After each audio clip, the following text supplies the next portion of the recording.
Hello everybody. So I'm doing a top-down video because today's video is about the Maxima clam. So I'm doing a top-down video because it's easier to see it from the top down. So this guy I've had him for about 5 years now. The Maxima clam is also known as the small giant clam. But they don't get obviously near as big as a giant clam. This guy, about 6-7 inches, something like that. They're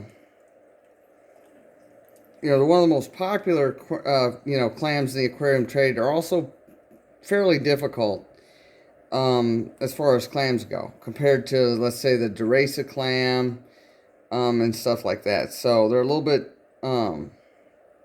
more difficult. They're usually, they're found in Indo-Pacific region is where they come from.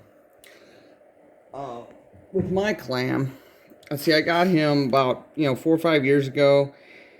A couple of things, in my opinion, is a good success to keeping these clams is get a bigger one. Spend the money, get a bigger one. First off.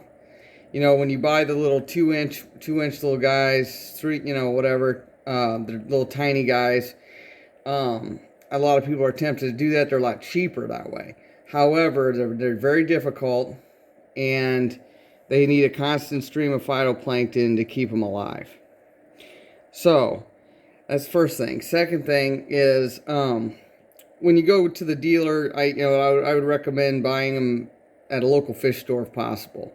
That way you can take a look at the clam. You want to look at the mantle, make sure the mantle is nice and healthy. I think the Maxima clams, in my opinion, are one of the prettiest clams.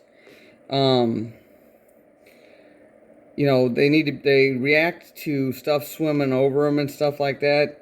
If they feel threatened. When you go to put, like, if I were to run my hand, or stick my hand in the water, I'm not going to do that right now, but they will react to light changes. And they do require really good aquarium light. Like if you have a deeper aquarium, mine's only 24 inches deep. If you have a deep aquarium, you definitely want to put them up high. They do not like being in the sand bed. So as you can tell, mine is sitting on a rock. I'll show you when I do a video, when I continue the video with my pumps turned on, because I turned all the pumps off so we can get a good look at the clam. I do grow my own phyto. I have videos on that. If anybody wants to know any more about that or wants me to do another video, please feel free to ask. But when I got it, I had him on a rock. I had got him when I first had my 80-gallon. And then, took him over here on this rock when I moved to this tank. I do run 3, and they run at 100%. My lights are the Ecotech, XR15 Pros, Gen 4s. So I haven't upgraded them or anything. Not until they go out, probably, as expensive as lights are. But anyway, I do feed phytoplankton every other day. And also you want to watch your fish. So for example, like, I have my pastor angel here. He luckily doesn't touch my clam at all. And then there's my flame. I have three, there's my multicolor. I have 3 dwarf angels, the multicolor, lemon peel, and the flame. There's the lemon peel. They don't bother my clam. None of them bother my clam. So, but yeah, he's a good specimen. So when you go to the dealer to pick out, or the local fish store to pick out the clam, you want to make sure their mantle is in good shape. See how it's protruding over the shell. Very important. You don't want anything that's discolored. You don't want any gaping holes. Now you see this back here. There's a siphon right here is in the front. Okay, that's the siphon.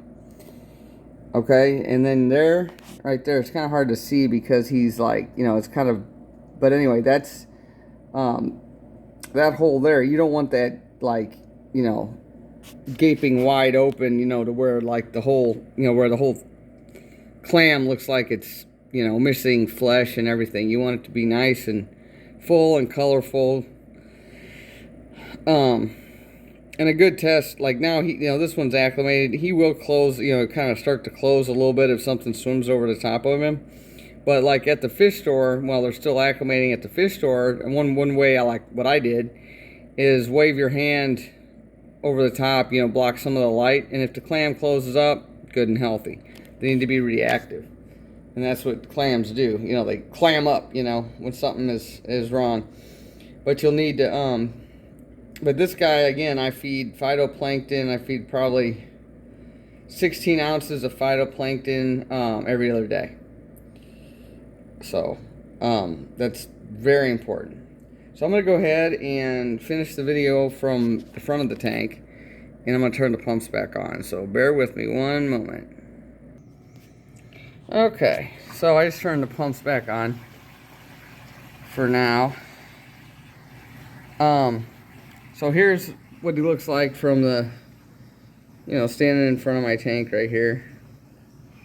So, and again, he's sitting on the rock right there, and that's where he stays. They don't, you know, I haven't had an issue with him like swimming around or moving around or doing anything like that funny. So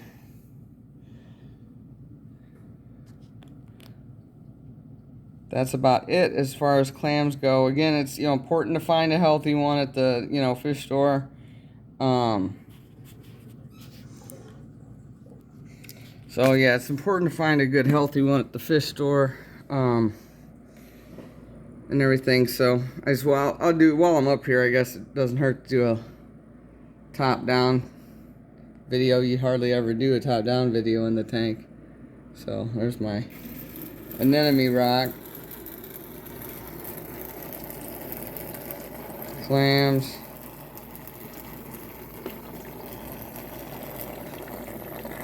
torches, and there's my big carpet anemone there in the corner.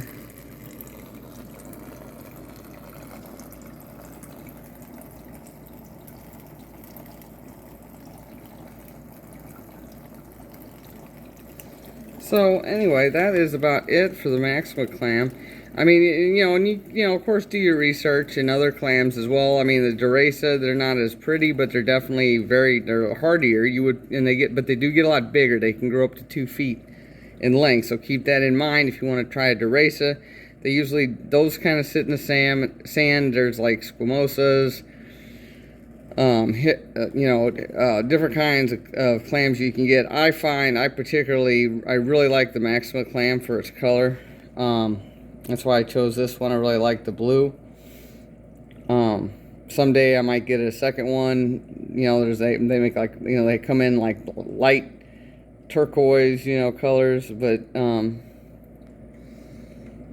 anyway, these again, Maximas are probably definitely one of my favorites, and a lot of them are aquaculture. Now, the only thing is when you get aquaculture ones, a lot of times you have to buy the little 1-inch, 2-inch ones, and again, they're a lot harder.